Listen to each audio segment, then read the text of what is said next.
ఓంకార హారతిని దర్శించినందువల్ల సమస్త దేవతల యొక్క అనుగ్రహం మనందరికీ కూడా కలుగుతుంది. అటువంటి ఓంకార హారతిని స్వామివారికి సమర్పిస్తున్నారు.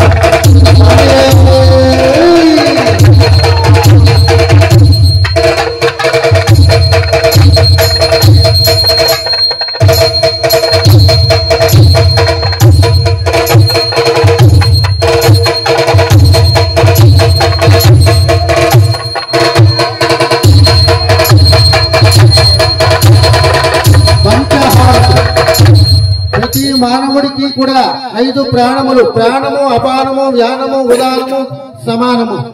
ఈ 5 ప్రాణాలని కూడా నీకే అంకితం చేస్తూ ఉన్నాను. ఈ 5 ప్రాణాలని కూడా నువ్వే సంరక్షిస్తూ ఉండు స్వామి అంటూ పంచహారతిని స్వామి వారికి సమర్పిస్తూ ఉన్నారు.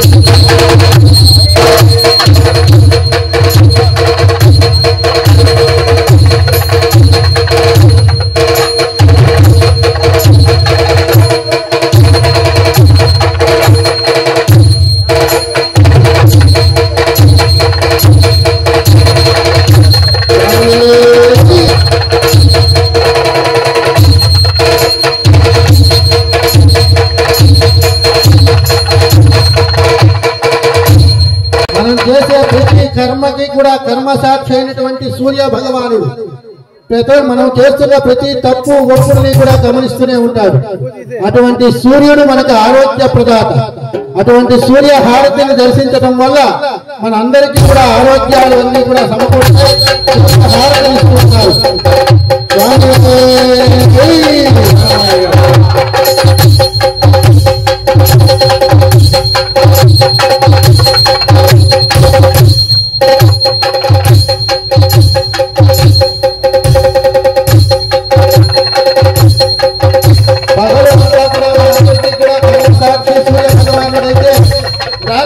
చేసేటువంటి ప్రతి తప్పుకి, ప్రతి దానికి కూడా, ప్రతి కర్మకి కూడా చంద్రుడు సాక్షి.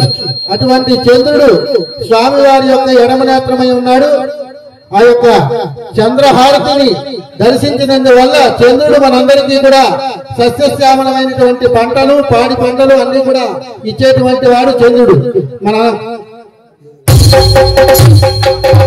ఎడమరపు గ్రామంలో పాడి పంటలన్నీ కూడా సమృద్ధిగా పొందాలంటూ ఆశిస్తూ ఆ స్వామివారికి చంద్రహారతిని సమర్పిస్తున్నారు.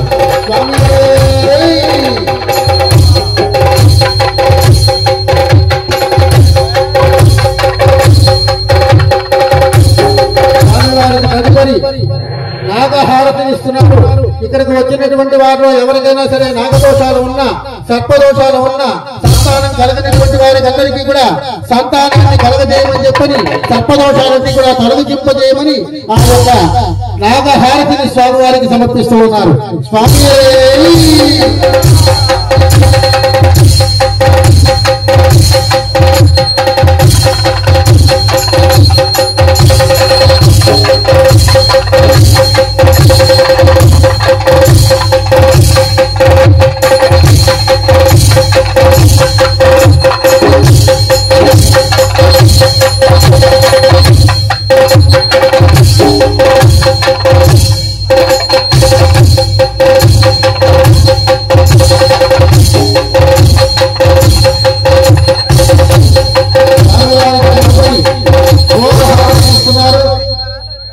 ఆ యొక్క స్వామి వారికి ఇచ్చేటువంటి సోలహారతిని దర్శించినందువల్ల మనలో ఉండేటువంటి కర్మదోషములన్నీ కూడా తొలగిపోయి మనలో ఉండేటువంటి దుర్గుణములన్నీ కూడా నశింపజేయడానికి ఆ యొక్క సోలహారతిని దర్శించినందువల్ల మనందరికీ కూడా ఆ యొక్క స్వామి యొక్క అనుగ్రహం కలుగుతుంది.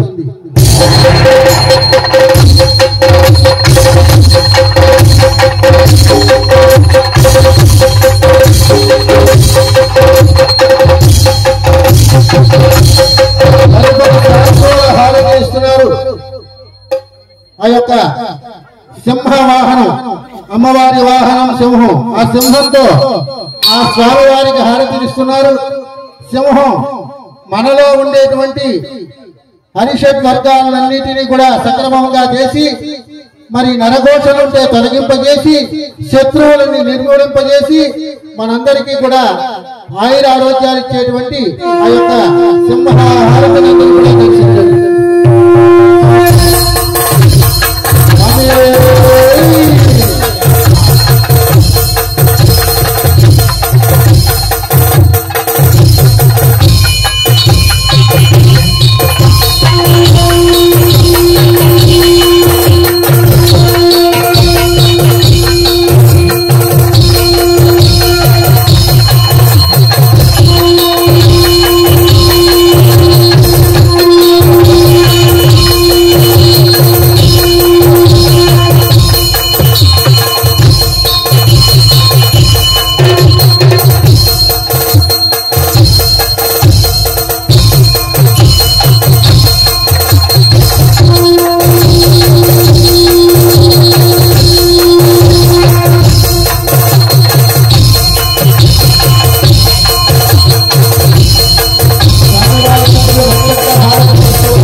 ఇక్కడికి వచ్చినటువంటి భక్తులందరి తరపున ఒకళ్ళు హారతి ఇచ్చారు, ఒకళ్ళు ఇవ్వలేదు అనేటువంటిది లేకుండా నక్షత్ర హారతిని ఇవ్వటం వల్ల ఇక్కడికి వచ్చిన ప్రతి మానవుడు కూడా 27 నక్షత్రాలు, మనకి 27 నక్షత్రాల్లో ప్రతి మనిషి కూడా పుడతాడు.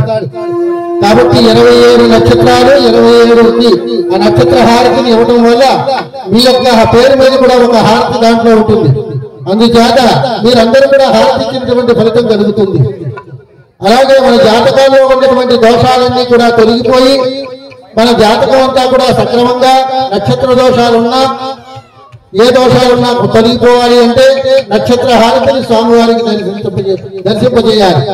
అంతేకాకుండా 27 నక్షత్రములు, ఒక్కొక్క నక్షత్రానికి 4 పాదములు చొప్పున 27 × 4 వరకు 108. అందుకనే నువ్వు మాల వేసుకుంటే 108 పూసలు వేసుకుంటావు. నువ్వు అష్టోత్తరం పూజ చేస్తే 108 నామాలతో పూజ చేస్తావు.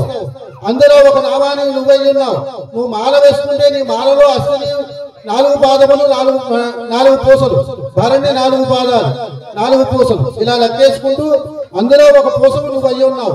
కాబట్టి అట్లాగే హారతిలో కూడా మీరందరూ కూడా హారతి ఇచ్చినటువంటి ఫలితాన్ని, ఆ నక్షత్ర హారతిని స్వామివారికి సమర్పించడం వల్ల మీరందరూ కూడా ఆ ఫలితాన్ని పొందుతూ ఉన్నారు.